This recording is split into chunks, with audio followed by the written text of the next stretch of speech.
那么本章节的话，我们来一起学习一下橡皮擦工具。好的，首先啊，我们打开一张图片。好，那么我们找到一张合适的图片放到我们的一个画面当中。OK 那么橡皮擦工具的话，它在我们左边工具栏的这里，快捷键呢是一个意键意键。我们把鼠标放在这里我们可以看一下它的一个解释，叫做将像素更改为背景颜色，或者使它们透明或者使它们透明，这个是什么意思好，首先我们先选择这个橡皮擦工具我们先尝试一下。当我在这个上面擦的时候，你可以看到我把这个当前的图像呢给它涂抹掉了，对不对？那么这个区域圆圈的区域也是通过我们键盘上 P 键这个左右括号键来控制它的大小或者是右键控制这个大小的，好吧？那么大家可以看到这个橡皮擦工具我们擦掉之后，它显示出的为什么是个绿色按理说我们橡皮擦给咱们的一个感觉是吧？给咱一个感觉就是说你擦完之后它是一种透明的状态。好，那么它为什么会显示我们一个背景色的颜色？因为我现在这个背景色是一个绿颜色，如果改成一个黄颜色呢？它是一个这样的，对不对？好，那么归根结底的话，是我们这里面有一个小锁子因为它是一个背景这里面是锁定的。如果说你把它不锁定，你再擦这里面的话就成了一种透明的状态。透明的状态。好，那么当然这个橡皮擦除了这种圆形，你也可以调整我们橡皮擦这个各个样式，比如说这样的它的一个方向等等等等，包括看到没有，它的一个样式都是可以进行一个调整的，好吧？这里面的样式不只是一种圆形的状态不只是圆形。好，还有这种虚的等一下不好意思，我们可以这里看到没有我们可以调整成这样的一个感觉这种虚化的这种虚化的这种橡皮擦都是没有问题的。好，那么我们在橡皮擦上面我们看一下除了这里面可以设置之外还有它的一个模式是吧？这里面呢是一个画笔那么铅笔这是干嘛的它一样是吧？只不过有一种铅笔的触感还有这种块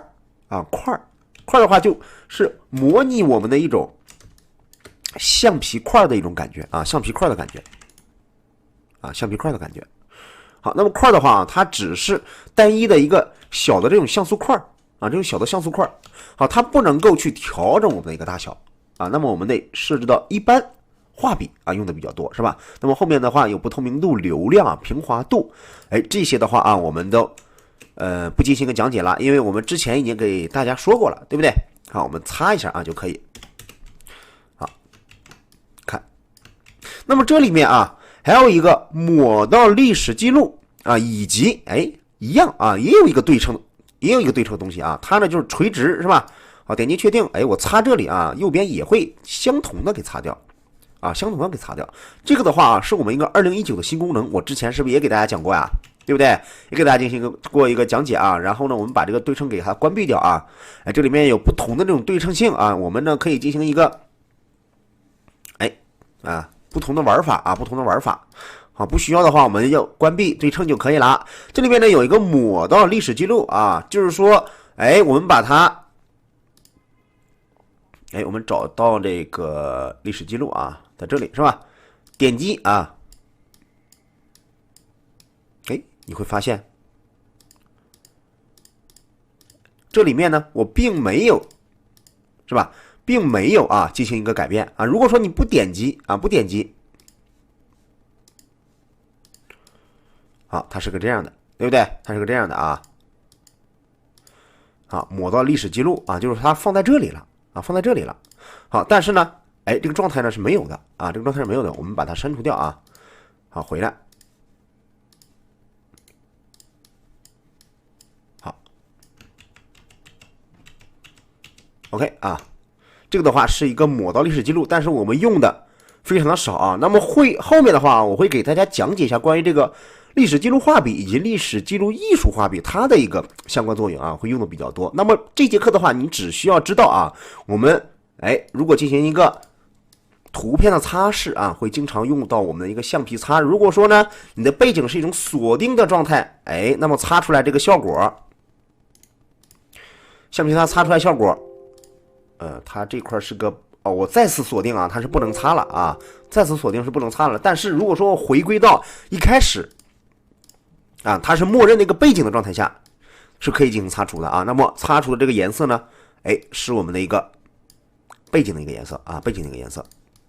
你看我试试换啊，它这背景就进行一个不同的调整啊，不同的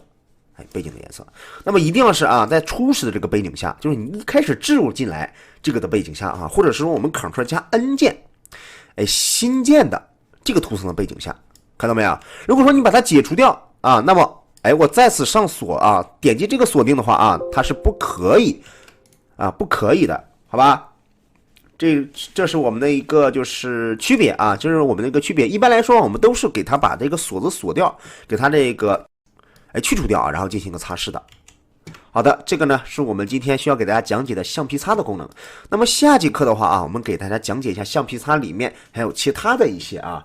这个魔术橡皮擦以及背景橡皮擦。好的，同学们，我们下节课见，拜拜。